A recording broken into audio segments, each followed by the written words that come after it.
Assalamualaikum warahmatullahi wabarakatuh.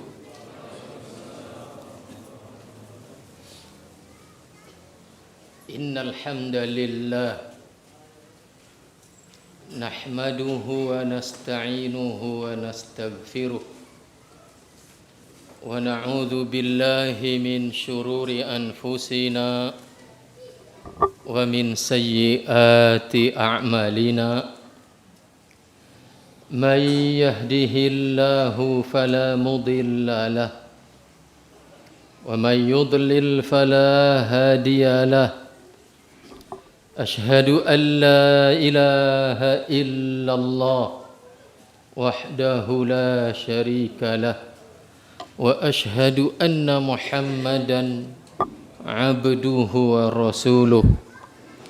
Allahumma salli wa sallim ala Muhammadin wa ala alihi wa ashabihi wa man tabi'ahum bi ihsanin ila yaumiddin. Amma ba'du, fa inna asdaqal hadithi kitabullah wa khairal hadyi hadyu Muhammadin sallallahu alaihi wasallam wa syarrul umuri muhdatsatuha wa kullu muhdatsatin bid'ah wa kullu bid'atin dhalalah wa kullu dhalalatin finnar. Saudara-saudaraku, hadirin hadirat, saimin saimat yang saya muliakan, a'azzani Allah wa iyyakum. Alhamdulillah, kita panjatkan puji syukur kehadirat Allah Subhanahu wa taala atas segala nikmat yang telah Allah karuniakan kepada kita semua.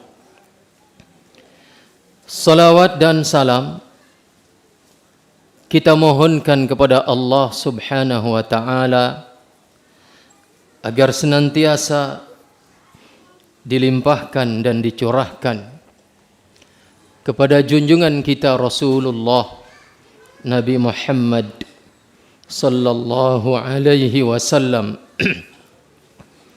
beserta keluarga beliau, para sahabat beliau, dan orang-orang yang mengikuti mereka dengan baik sampai hari kiamat nanti. Saudaraku ikhwatal iman, hadani Allah wa iyyakum. Tema kita yang kita angkat pada pertemuan kali ini adalah tema yang sangat besar, tema yang sangat agung, karena ini menyangkut keselamatan ideologi kita dan menyangkut keselamatan banyak manusia. Saudaraku ikhwatal iman, hadani Allah wa iyyakum. Dari tema yang kita angkat, antum sudah bisa menebak kemana arah pembicaraan kita. Bahwa atas dasar logika siapa dan atas dasar agama siapa pengeboman yang terjadi di negara kita ini adalah sebagai jihad. Maka dalam rangka untuk memahami pembahasan ini, ada beberapa yang harus kita bahas. Yang pertama, batasan Darul Islam. Yang kedua, batasan Darul Kufri. Dan yang ketiga, batasan Darul Harbi. Ya. Ini yang pertama akan kita bahas.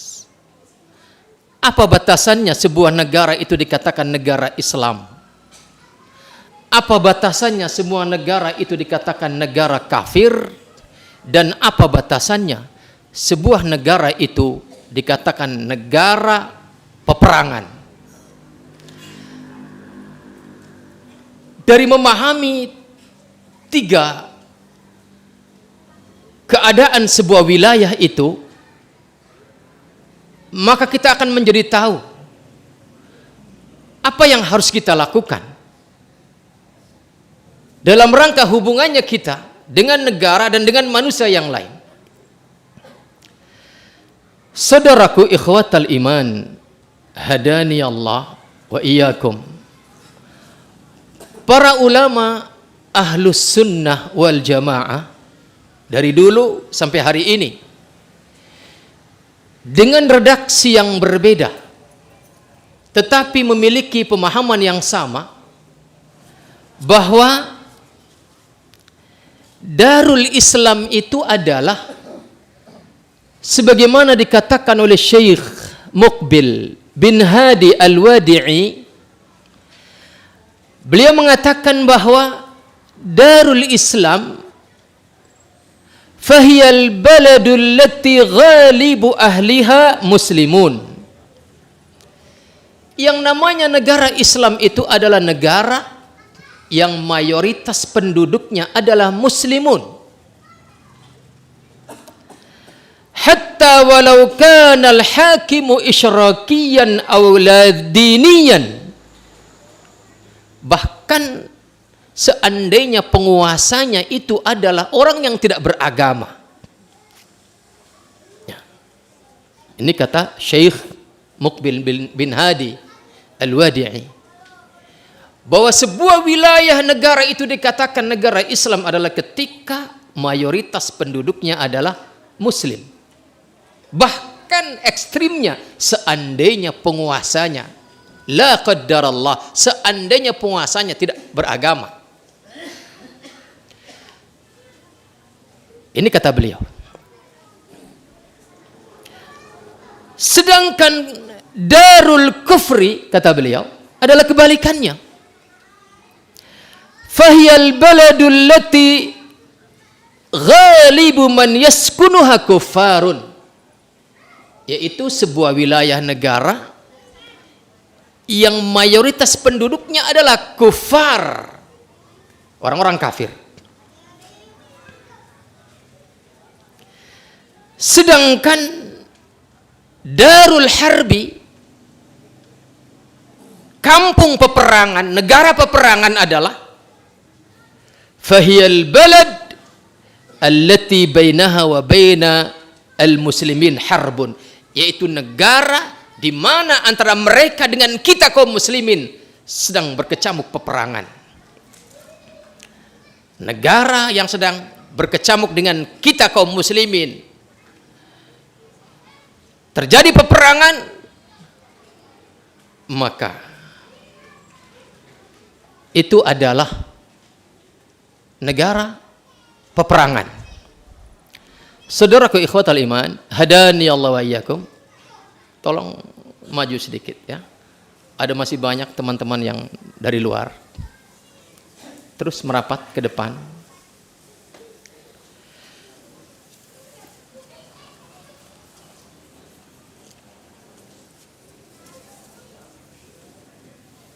Saudaraku ikhwatal iman, hadani Allah wa iyyakum. Demikian pula yang dikatakan oleh ulama-ulama kita yang lain. Seperti yang disampaikan oleh Syekh Al-Utsaimin rahimahullah dan yang lainnya. Intinya adalah bahwa negara itu dikatakan negara Islam adalah ketika mayoritas penduduknya adalah muslimun. Negara itu dikatakan negara Islam adalah ketika syiar-syiar Islam memiliki kebebasan untuk dijalankan oleh pemeluknya, seperti dikumandangkannya azan, seperti dilaksanakannya sholat Jumat dengan bebas, seperti dilaksanakannya sholat berjamaah 5 waktu dengan bebas. Itulah negara Islam. Saudaraku ikhwatal iman, hadani Allah wa iyyakum. Hal itu didasarkan kepada hadis yang diriwayatkan di antaranya oleh Al-Imam Al-Bukhari dan Al-Imam Muslim rahimahumallah, bahwasannya dalam hadis yang mulia ini dari Anas bin Malik radhiyallahu anhu, anna an-nabiy sallallahu alaihi wasallam kana idza ghaza bina qauman lam yakun yaghzu bina hatta yusbiha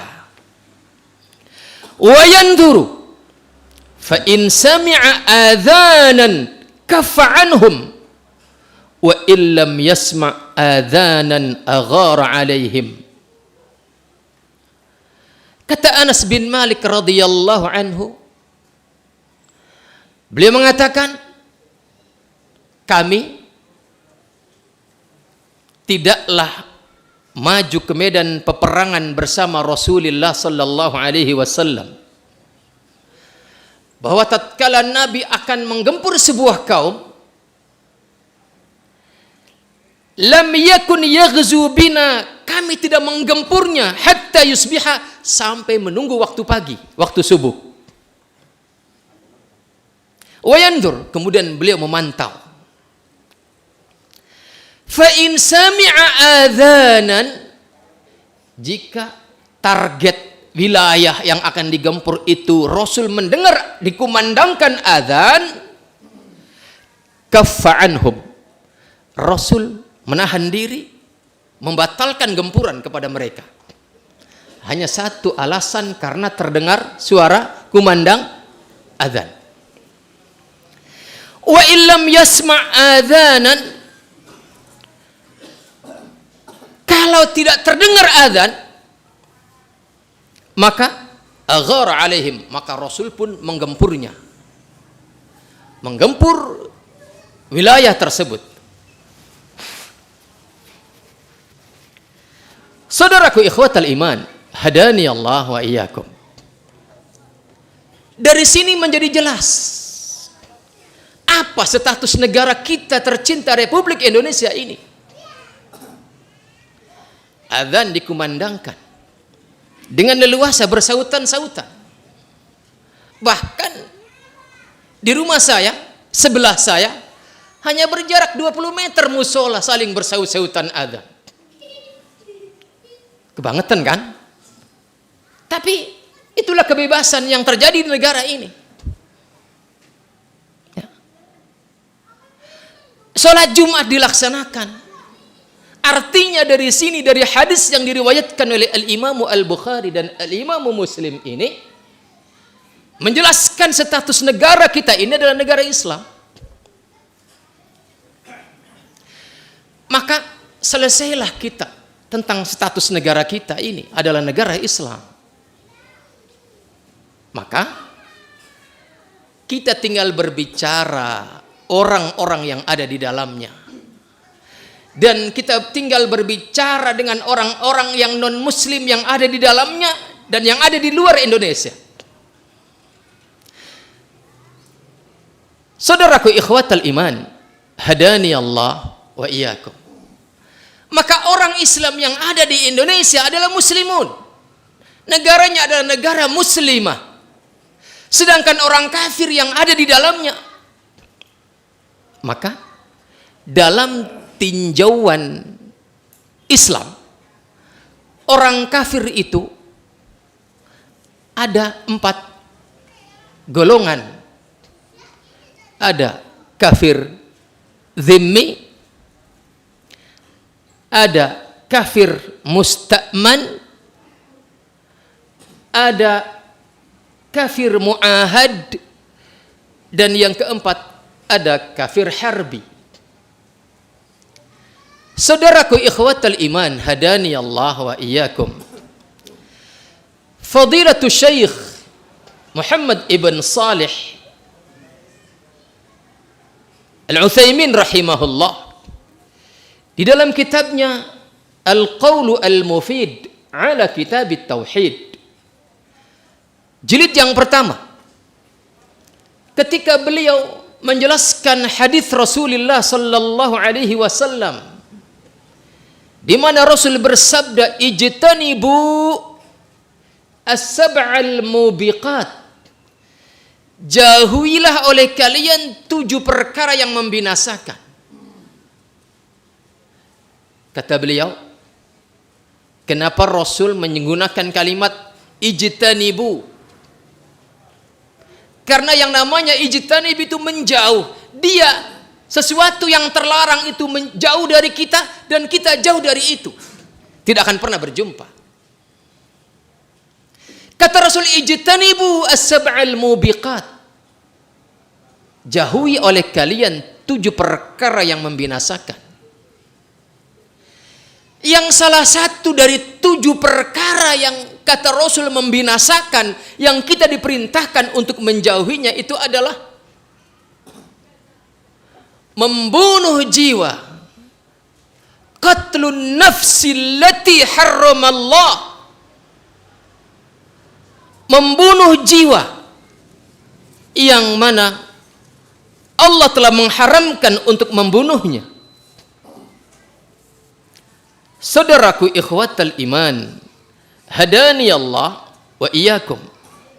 Fadilatul Syekh Muhammad ibn Salih Al-Utsaimin rahimahullah ketika menjelaskan jiwa yang diharamkan kita membunuhnya kecuali dengan hak, itu kata beliau ada 4 jiwa yang kita diharamkan untuk membunuhnya kecuali dengan hak, yaitu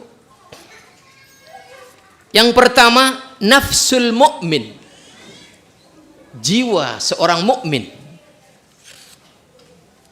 Ini yang pertama.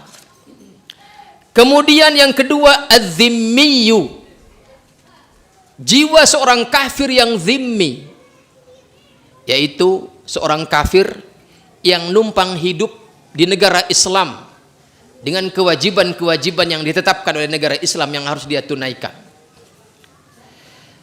Kemudian yang ketiga adalah nafsu al-musta'man, seorang kafir yang musta'man, yaitu dia yang meminta jaminan keamanan kepada kita.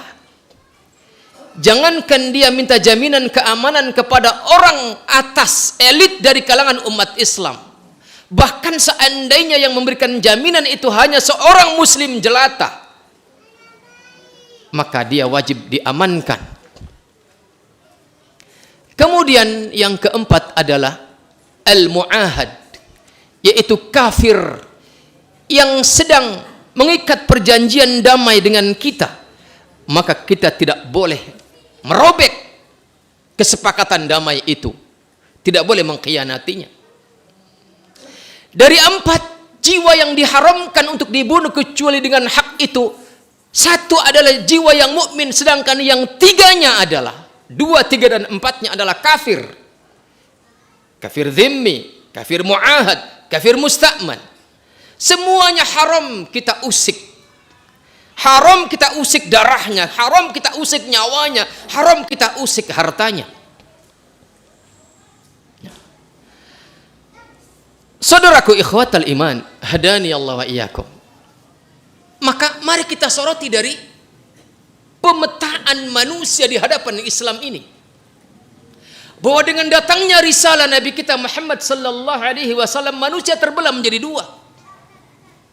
Manusia muslimun, mukminun. Belahan yang kedua adalah manusia kufarun, non muslim. Maka demikian pula negara. Dengan datangnya syariat Islam, maka negara terbelah menjadi 2 macam, negara Islam dan negara kafir. Dan jika tidak itu, maka itu adalah negara peperangan. Maka saudaraku ikhwatal iman, hadani Allah wa iyyakum. Sekarang mari kita soroti dulu, kita muslim tinggal di negara Islam. Kita muslim tinggal di negara Islam, yaitu Indonesia. Dengan alasan hadis yang tadi, yang diriwayatkan oleh Al-Imam Al-Bukhari dan Al-Imam Muslim. Hanya dengan melihat syiar Islam leluasa di situ, maka itu adalah negara Islam. Kita lihat sekarang kita sebagai muslim tinggal di negara Islam,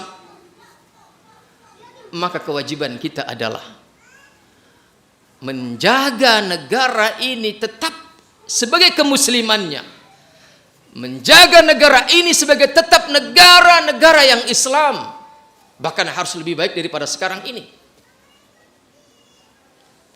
Maka kalau ada orang menganggap negara Indonesia ini adalah negara kafir, maka apa kewajiban dia? Kalau antum sebagai muslim menganggap Indonesia sebagai negara kafir, maka apa kewajiban antum?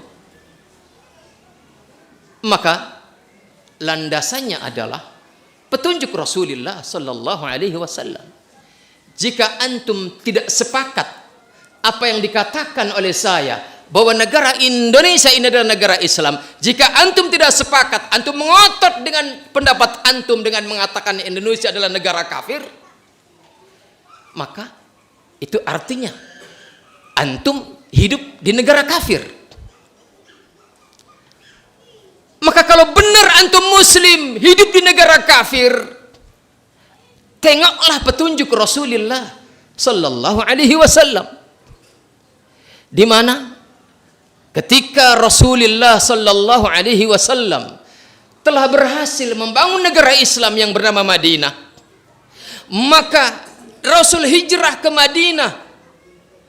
Madinah menjadi negara Islam, maka Makkah berubah status menjadi negara kafir. Apa yang Rasul perintahkan? Seluruh kaum muslimin diperintahkan hijrah ke Madinah. Kewajibannya adalah hijrah ke Madinah, ke negara Islam.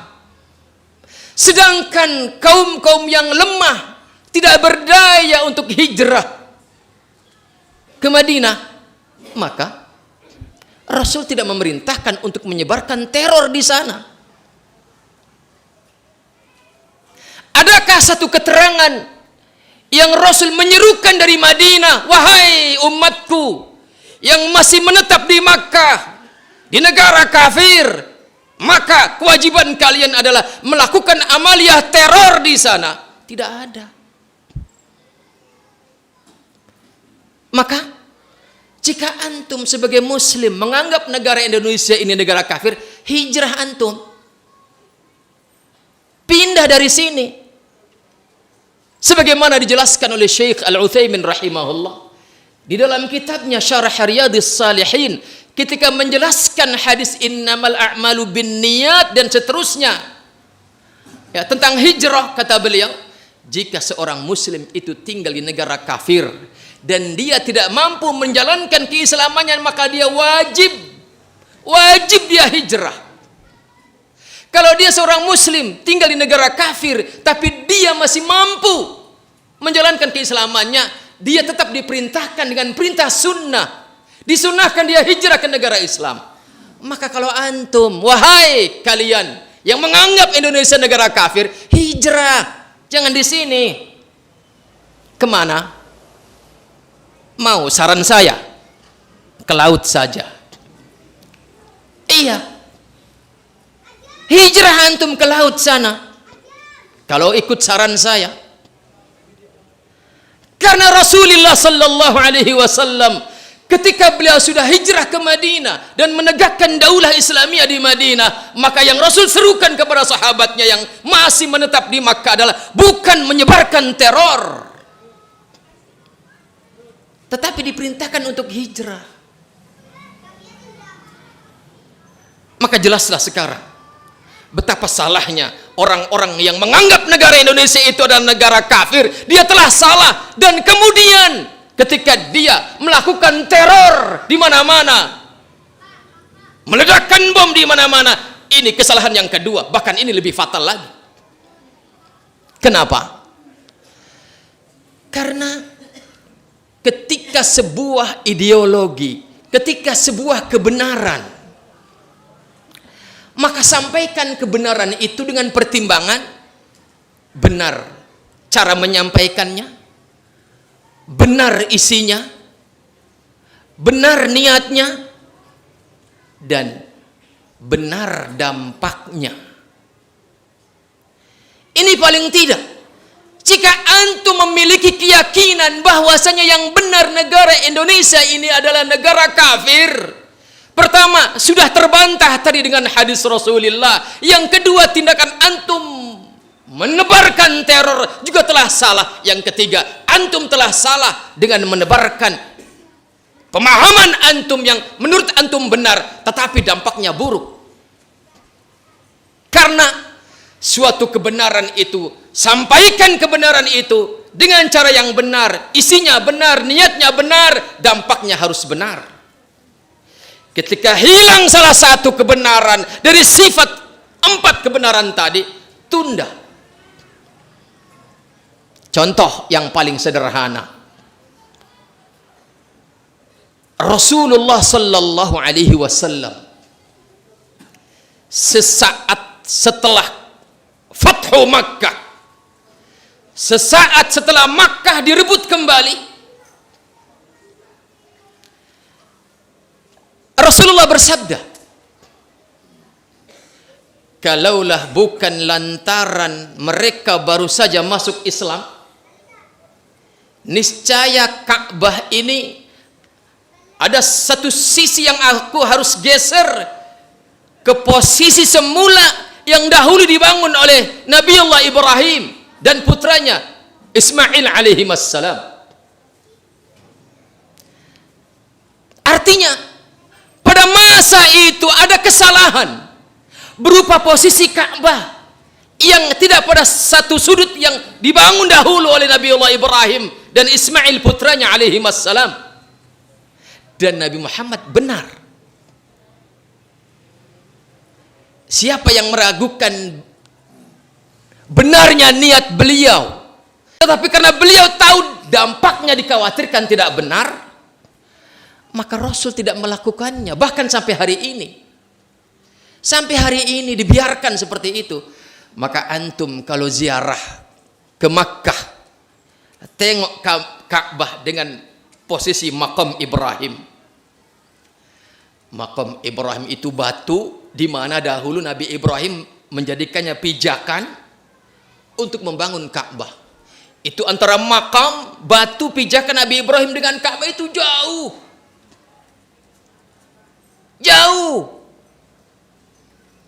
Kalau nggak ada keterangan hadis ini, saya nggak ngerti ngebayangin sepanjang apa tangan Nabi Ibrahim alaihissalam. Karena posisi makam itu sangat jauh dengan Ka'bah.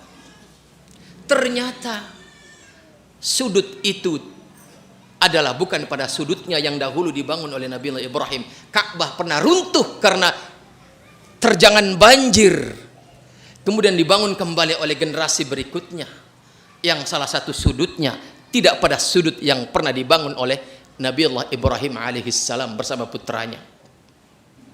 Sampai hari ini dibiarkan seperti itu. Artinya Rasulullah sallallahu alaihi wasallam dalam peristiwa itu ingin mengatakan kepada kita, kebenaran itu selain isinya memang harus benar sebagaimana dikatakan benar oleh Allah dan Rasulnya, selain cara menyampaikannya harus benar, selain niatnya harus benar semata karena Allah, juga dampaknya harus benar. Kalau dampaknya tidak benar, lihatlah Rasulullah sallallahu alaihi wasallam tidak melakukannya sampai beliau wafat. Maka artinya seandainya Anda meyakini ideologi itu benar menurut Anda, dan ternyata sudah terbantahkan akan kesalahannya, bahwasanya itu ada ideologi yang salah. Rasul mengatakan, tadi hadisnya sudah saya bacakan, para ulama mengatakan tadi sudah saya kutip perkataannya. Maka apalagi kenyataannya seperti itu. Apalagi saudaraku ikhwatal iman, kalau disorot dari sisi manfaat, bahwa ternyata madaratnya lebih besar ketimbang maslahatnya. Ketika mereka ngebom sana, ngebom sini, teror sana, teror sini, madaratnya lebih besar. Sedangkan kaidah dalam Islam yang disepakati oleh umat Islam adalah bahwa dar'ul mafasid muqaddamun ala jalbil masalih.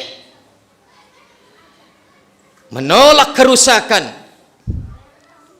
itu lebih didahulukan, lebih diprioritaskan ketimbang ngambil maslahat seandainya ada maslahat di situ. Apalagi kenyataannya tidak ada maslahat di situ. Saudaraku ikhwatal iman, hadani Allah wa iyyakum. Ini poin yang kedua. Bahwa jika Anda muslim dan Anda memang muslim, tetapi kemudian meyakini negara Indonesia ini adalah negara kafir, maka kewajiban Anda adalah hijrah. Sebagaimana pada masa periode Madinah, Rasul memerintahkan seluruh sahabatnya yang di Makkah agar hijrah ke Madinah, bukan menyebarkan teror di Makkah. Maka silahkan antum hijrah dari Indonesia, pindah, ya, terserah kemana. Tapi kalau nurut sama saya, ke laut antum. Ya. Saudaraku ikhwatal iman, hadani Allah wa iyyakum. Itu poin yang kedua. Yang ketiga adalah kita lihat korbannya. Ya. Kita lihat korbannya. Maka korbannya adalah selain harta, berupa aset-aset gedung dan semacamnya. Lebih daripada itu, di sana ada korban-korban manusia. Maka manusia-manusia yang bergelimpangan menjadi korban. Ada mereka yang muslim dan mungkin ada yang kafir. Maka kita lihat status hukum membunuh orang lain, bahwa di dalam syariat yang mulia, bahkan syariat semenjak dahulu kala yang pernah Allah turunkan kepada para nabinya yang terdahulu, bahwa membunuh itu adalah satu perbuatan dosa yang sangat besar. Maka semua orang-orang yang beriman, semua orang-orang yang memiliki hati akan keimanan kepada Allah, maka dia akan menolak perilaku membunuh orang lain itu. Apalagi orang lain itu adalah mukmin, muslim. Di dalam Al-Quran Allah berfirman, Ya ayyuhalladzina amanu La ta'kulu amwalakum bainakum bil batili illa an takuna tijaratan an taradim minkum wa la taqtulu anfusakum innallaha kana bikum rahima. Ayat ini menjelaskan, janganlah engkau bunuh diri kalian. Dan biasanya praktek pengeboman ini selain membunuh orang lain juga membunuh dirinya sendiri. Dia meledakkan dirinya di tengah-tengah kerumunan orang banyak, maka dia pun mati dan orang lain pun mati. Apalagi berita yang terakhir, konon katanya membawa putrinya dan membawa istrinya dan membawa anaknya. Padahal di dalam Islam, pada zaman Rasulullah sallallahu alaihi wasallam, ada seorang pemuda belia yang umurnya 14 tahun. Ketika Rasul sedang mempersiapkan pasukan untuk maju ke medan perang, ada pendaftaran dari kalangan para sahabat. Ada salah satu sahabat Rasul yang bernama Abdullah ibn Umar, usianya pada saat itu baru 14 tahun, mendaftarkan diri, ditolak oleh Rasulullah. Artinya haram dia maju ke medan peperangan, apalagi dibawa, diboncengin. Innalillah. Islam siapa itu? Maka menurut agama siapa itu adalah jihad? Menurut logika siapa itu adalah jihad? Ya. Pada zaman Rasulullah, seorang pemuda usia 14 tahun mendaftarkan diri, wahai Rasul, saya daftar. Kata Rasul, pulang kamu. Ditolak. Ini malah diboncengin. Ya. Dia telah membunuh jiwa. Telah membunuh jiwa. Telah membunuh dirinya dan telah membunuh orang lain. Saudaraku, ikhwatal iman, hadani Allah wa iyyakum. Tentang bunuh diri ini tadi Allah sudah berfirman, wala taqtulu anfusakum, janganlah kalian bunuh diri kalian. Innallaha kana bikum rahima, sesungguhnya Allah itu maha rahmah, maha kasih sayang terhadap kalian.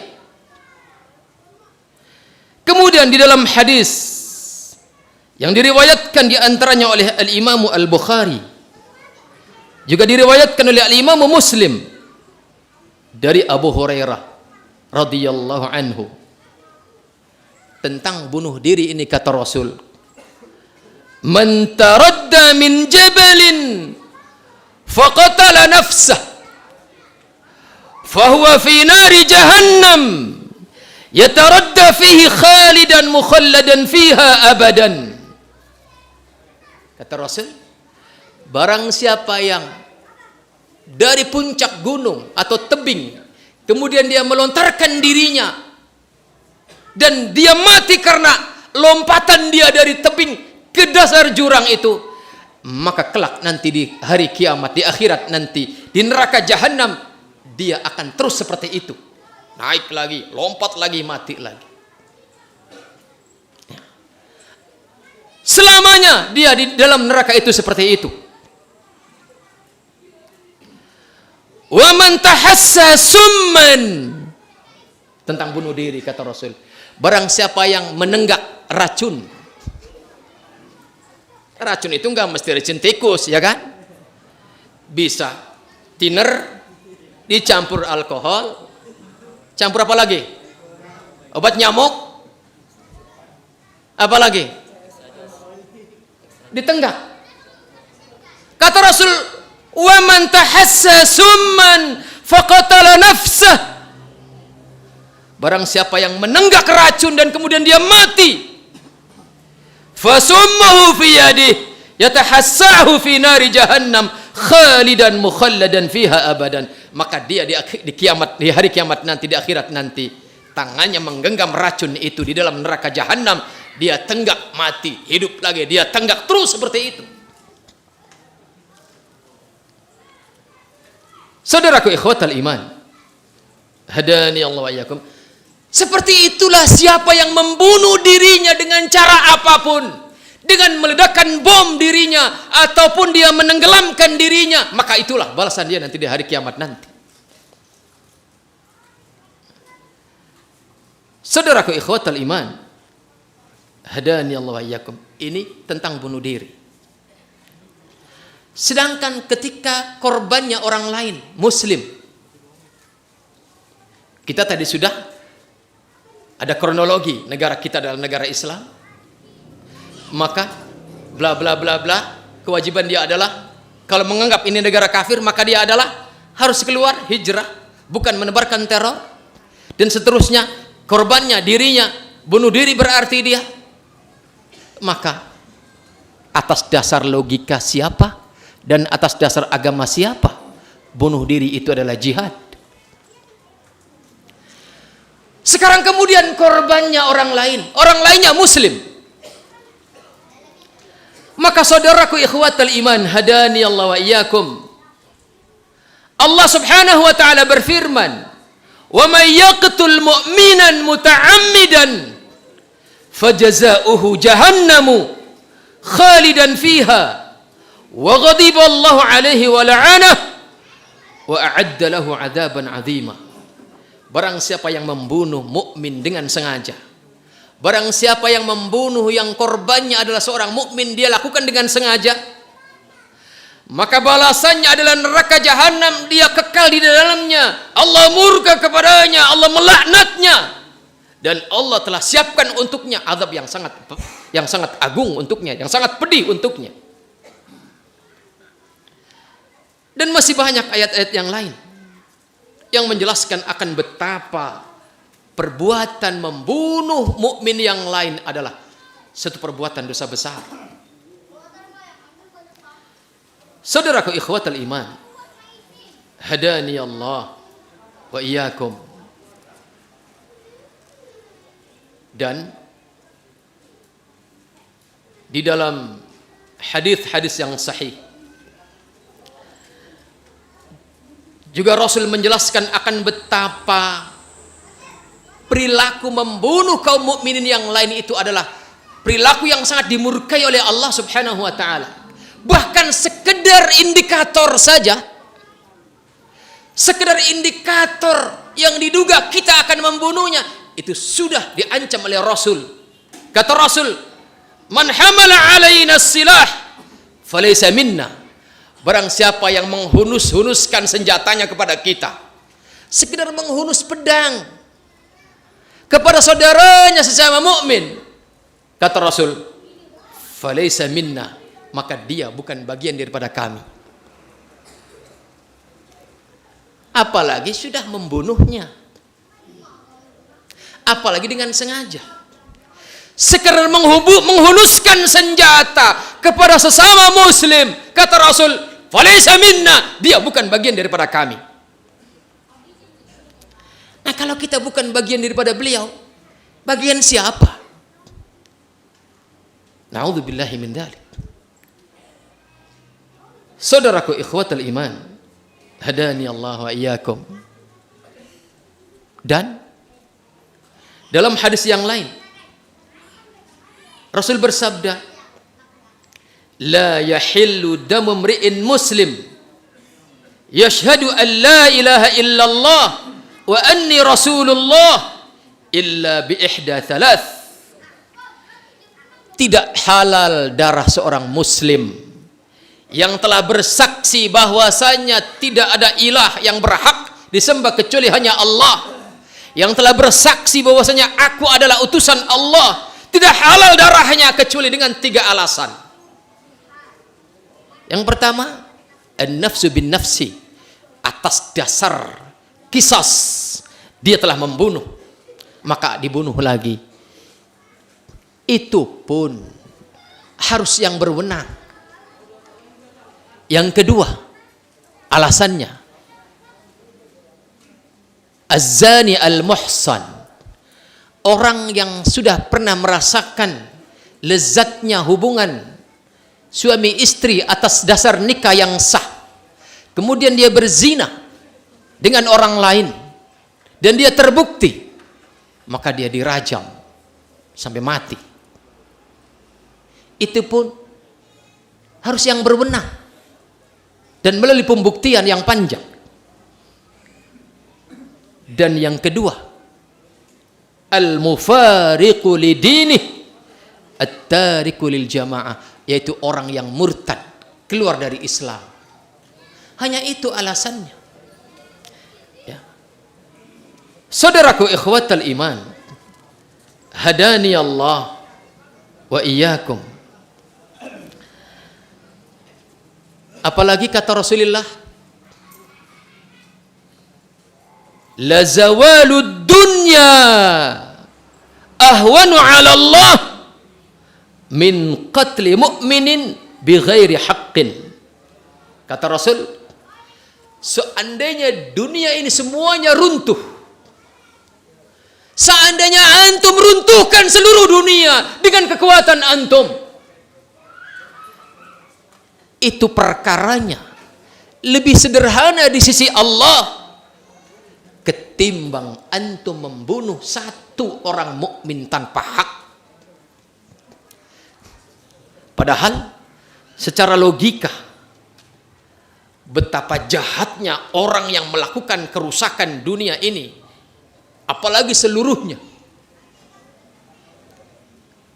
Antum membuat rusak dunia ini sehancur-hancurnya dengan kekuatan antum. Jelas itu adalah keburukan yang sangat besar. Tetapi itu ahwanu 'ala Allah, lebih sederhana perkaranya di sisi Allah ketimbang antum membunuh seorang mukmin tanpa hak. Apa hak antum, wahai kalian yang meledakkan bom, untuk membunuh seorang muslim yang sedang mengais rupiah di situ, padahal dia adalah orang yang muslim? Saudaraku ikhwatal iman, hadani Allah wa iyyakum. Itu kalau korbannya muslim, itu kalau korbannya diri sendiri, itu kalau korbannya anak kecil yang tadi sudah kita katakan. Seorang sahabat Rasul usia 14 tahun, muda belia, mendaftar untuk ikut ke medan perang jihad. Rasul tolak. Apalagi ini dibonceng. Ya. Jelas itu hanya orang stres. Ya. Itu hanya orang yang bodoh tentang Islam, apalagi tentang perkara jihad. Ya. Ikhwatal iman, hadani Allah wa iyyakum. Sekarang kita lihat kalau korbannya adalah kafir. Yang jelas kafirnya pasti bukan kafir harbi. Karena kalau kita merujuk kepada definisi para ulama, yang namanya kafir harbi itu adalah mereka yang sedang terjadi peperangan, kecamuk peperangan di antara kita dengan mereka. Maka kafir yang ada di negara kita ini adalah imma dhimmi. Kalaupun ini masih diperdebatkan, paling tidak mereka adalah mu'ahad, atau paling tidak mereka adalah musta'min, yang sedang meminta jaminan keamanan ketika mereka masuk ke negara kita. Kan melalui apa? Visa masuk, izin masuk. Itu artinya negara memberikan jaminan keamanan. Jangankan yang memberi jaminan keamanan itu adalah muslim yang memiliki jabatan pemimpin, sekedar muslim jelata yang memberikan jaminan keamanan, maka kita tidak boleh mengusiknya. Maka saudaraku ikhwatal iman, kata Syekh Abdul Razak, kata Syekh Abdul Muhsin Al-Abbad dalam kitabnya ini, qatlul dhimmi wal mu'ahad wal musta'min haram. Membunuh kafir dhimmi itu haram. Membunuh kafir mu'ahad yang sedang mengikat perjanjian damai dengan kita, haram kita bunuh. Wal musta'min juga haram. Kafir yang minta jaminan keamanan kepada kita, haram kita bunuh. Dan ada ancaman yang sangat keras dari Allah dan Rasulnya. Disebutkan dalam hadis yang diriwayatkan oleh Al-Imamu Al-Bukhari di dalam kitab sahihnya dari Abdullah ibn Amr radhiyallahu anhuma, Nabi bersabda, man qatala nafsan mu'ahidan lam yaruh raihatal jannah wa inna rihaha tujadu min masirati arba'ina aman. Kata Rasul, barang siapa yang membunuh seorang kafir mu'ahad yang sedang terikat perjanjian damai dengan kita, kita bunuh, maka orang yang membunuhnya itu tidak akan kebagian boro-boro surganya, sekedar aromanya saja tidak kebagian. Padahal aroma surga itu tercium perjalanan sejauh jarak tempuh 40 tahun perjalanan. Saudaraku ikhwatal iman, 40 tahun perjalanan dunia saja itu jauh. Ya. Dia tidak akan mencium aroma surga karena membunuh kafir mu'ahad. Ikhwatal iman, hadani Allah wa iyyakum. Demikian juga tentang kafir dhimmi.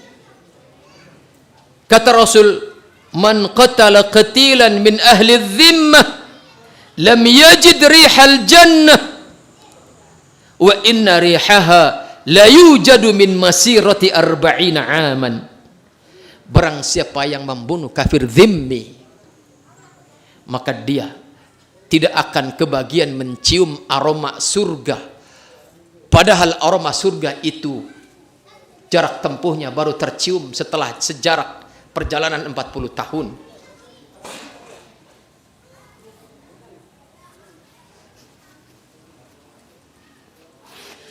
Ikhwatal iman, hadani Allah wa iyyakum. Artinya, setelah kita melihat rentetan penjelasan tadi, timbul pertanyaan. Kenapa kok timbul sekelompok manusia yang memiliki pemahaman itu dan dia menisbatkannya sebagai Islam? Ini harus kita urai agar jangan sampai kita terperosok ke dalamnya, agar jangan sampai anak-anak kita terperosok ke dalamnya. Tentunya setelah kita berdoa kepada Allah Subhanahu wa taala, ya Allah, lindungi kami, lindungi anak-anak kami, lindungi keluarga kami, lindungi pemuda kami dari pemahaman yang buruk semacam itu. Amin ya rabbal alamin. Setelah itu kita tentunya bertanya, mengapa? Di sini di dalam kitabnya Syekh Abdul Muhsin Al-Abbad mengatakan bahwasannya fa inna lisyaitani madkhalain 'ala al-muslimin yanfudhu minhuma ila ighwa'ihim wa idlalihim. Syaitan itu terhadap kita kaum muslimin ketika ingin menjerumuskan kita ke dalam kesesatan, itu dia memiliki dua pintu. Maka lihatlah pintu itu adakah dalam diri kita. Jika ada, kita tutup. Yang pertama, idza kana al-muslimu min ahli at-tafrit wal ma'asi zayyana lahu al-ma'asi wasyahawat liyabqa ba'idan an ta'atillahi wa rasulih. Yaitu syaitan itu kalau melihat antum sebagai muslim yang abai terhadap ketaatan, senangnya kemaksiatan, senangnya menturutkan syahwat, kalau syaitan mendapati antum seperti itu, maka langkah syaitan adalah masuk melalui memperindah kemaksiatan itu agar antum betah di dalamnya. Sedikit lagi ya. Sedangkan jika antum itu adalah seorang muslim yang ahli taat, disinilah maka syaitan akan menggiring antum untuk ghulu fid din, berlebihan di dalam perkara agama. Berlebihan di dalam perkara agama. Dan kata Rasulullah sallallahu alaihi wasallam, iyyakum wal ghulu fid din, fa inna ma halaka man kana qablakum bil ghulu fid din.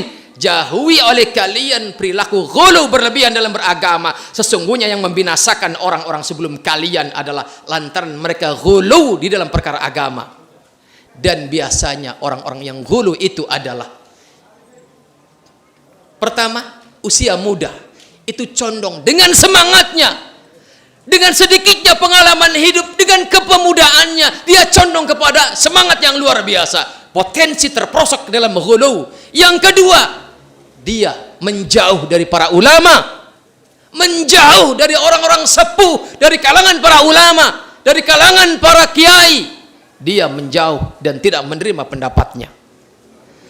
Dan yang ketiga, biasanya adalah dia di dalam pengamalan terhadap agamanya tidak mengabaikan masukan-masukan, nasihat-nasihat dari orang lain. Padahal agama ini adalah nasihat, ad-dinun nasihah, dan nasihat itu adalah kebaikan. Maka harus baik isinya, caranya, cara menyampaikannya, niatnya dan dampaknya.